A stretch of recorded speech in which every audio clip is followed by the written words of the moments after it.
Hey guys, Will Beach back here with episode 2 of Faith and Futures.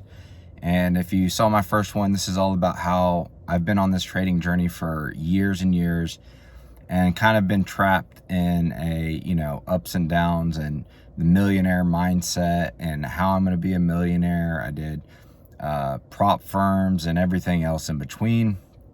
But what lacked was the discipline with the strategies that I've created. So instead of creating the discipline, it was just creating strategy after strategy after strategy and not locking in a single, one as the thing to do.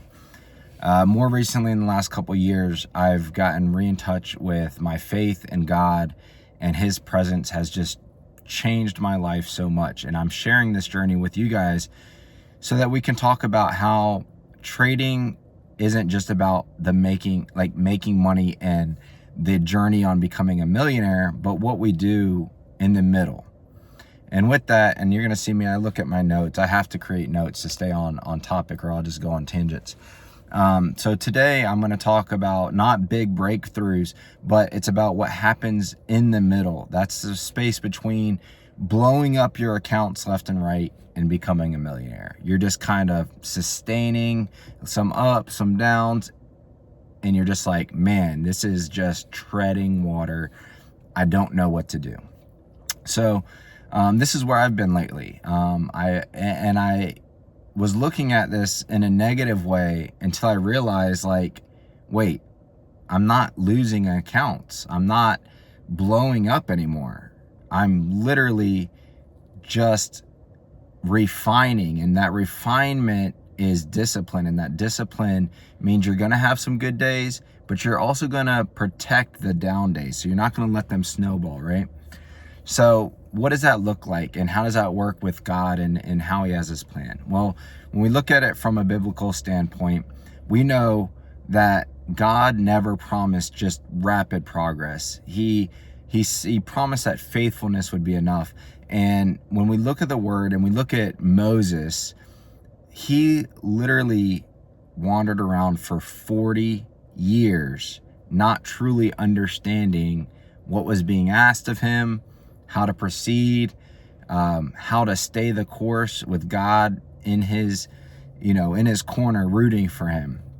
And, you had David, who was anointed king, but then was not the king for a while. You have Joseph, who obeyed and interpreted his dreams, and still got stuck in prison. So when we talk about some of the scripture, and you have Galatians 6:9, it says, "Let us not grow weary in doing good, for in due season we will reap if we do not give up." And that's where we're at. We're right in that middle part here where we have to stay the course with discipline in our strategy. And again, you may have your own strategies, and that's fine. Hopefully what I'm talking about will just resonate with you.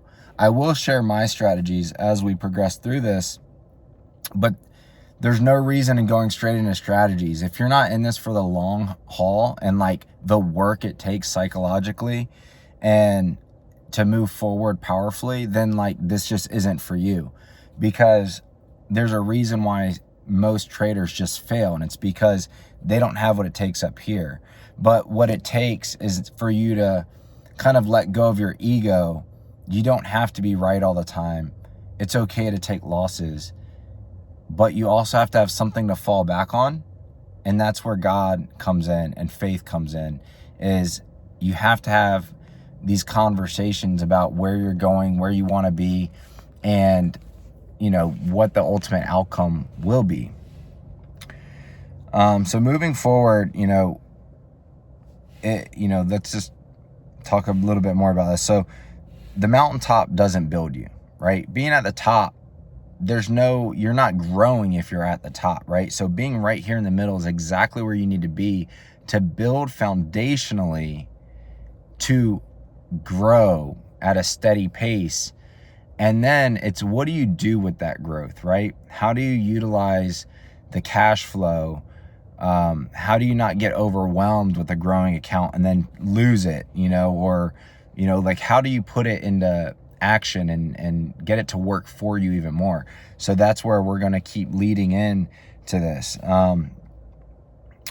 This week I've been sticking to my serve plan. So if you don't use ChatGPT at all, I highly suggest it. It can lay out daily plans and goals and strict formulas for you to just follow. And one of the things that's been weighing heavily on me was serving. Like, how do I serve at the highest level? And that's where these videos have come back in, is I need to share with other traders in the same boat how to keep moving forward. Like, how do you get through the tough times when it comes down to trading, especially if this is your passion and like you love it, versus like, I'm doing it because I want to be a millionaire. Like, it's two different mindsets. If you think you're just going to get rich quick, you're probably going to burn out quick. It has to be a true passion, right? And how do you manage that middle ground until you take off, right? So, basically, leaning into God when he seems quiet is just so powerful, because you think he's not there watching you or looking out for you, and it's just not true. And leaning into him means you don't stop talking to him. You don't stop, just letting out how you feel, where you're at, why you feel the way you feel, and the struggles you're going through, and ask for guidance through his strength and his will. If you're watching this and you're feeling stuck, trading, in life, in anything, you are not failing, because this is where you're supposed to be. You're being forged, right? This is where you're being strengthened. If you're right in that middle ground, like, it might feel like failure, but it's not. Like, you're right on the brink. If you quit now, you would be giving up potentially your biggest, best future you could have ever created, right? Now, if you're still in the blowing up account phase, you have obviously some work to do. If you're in this middle ground phase, then you are on the brink of success, and now is the time to keep moving forward with discipline. So let's stay consistent, stay surrendered, let go of your ego, and know that the real reward is becoming someone who honors God. If this spoke to you, drop a comment and hit like and subscribe. And with that, God first, chart second, and I will talk to you guys on the next one.